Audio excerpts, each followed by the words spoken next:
Hop, ushbu videoda Smart Cell platformasini kompyuterga yuklab olishni ko'rib chiqamiz. Telefonga ham yuklab olsa bo'ladi, uni ham ko'rsatib o'tib ketaman.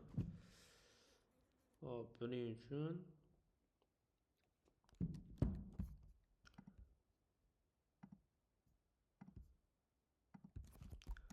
uchun Smart Cell platformasiga kirganimizda o'zi Chrome orqali kirganimizda shunga o'xshash oyna chiqadi. Tizimga kirish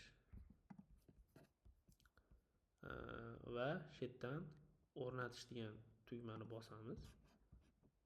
Avtomatik platformani kompyuterga o'rnatadi va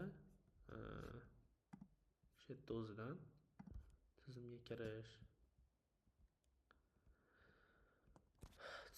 qilib foydalansak bo'laveradi. Endi mana platformamizda kompyuterdan ham ochib ishlatsak bo'laveradi. Smart Cell deb yozsak chiqadi. Hop, endi telefondan foydalansa ham bo'ladi. Hozir bir daqiqa. Hop, telefondan ustanovka qilish. Hop, buning uchun Safari'ga o'tamiz. Safari'ga kirib smartcell.uz deb yozamiz.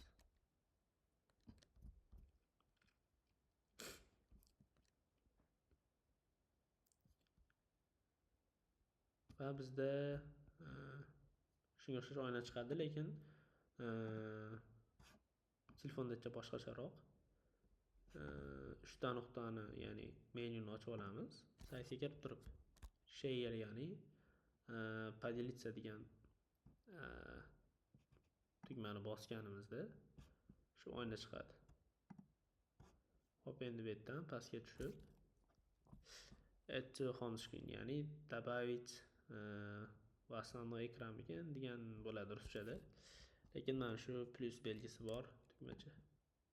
Shuni bosganimizda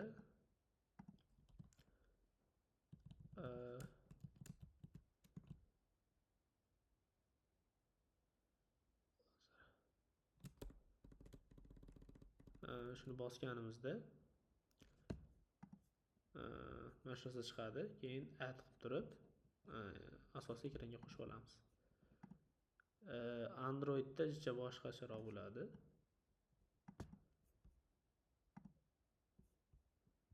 Androidda Chrome orqali saqlanib qilamiz.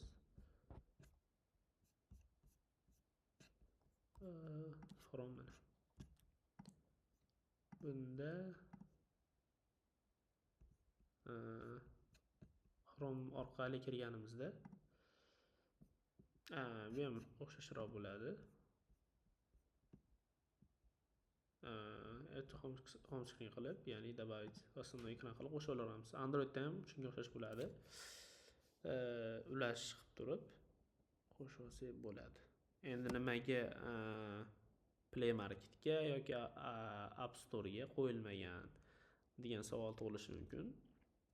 Buning asosiy sababi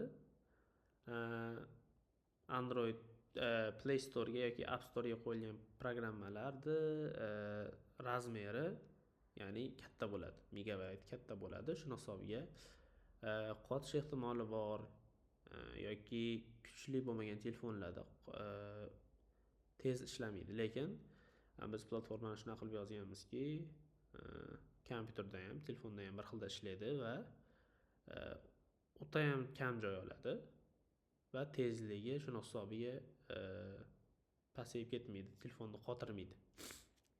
Shuni hisobiga biz iloji boricha tez ishlashligi uchun shu yo'ldan foydalanganmiz. Endi hop, keyingi darsligimizda xohlasa ombor haqida gaplashib o'tamiz.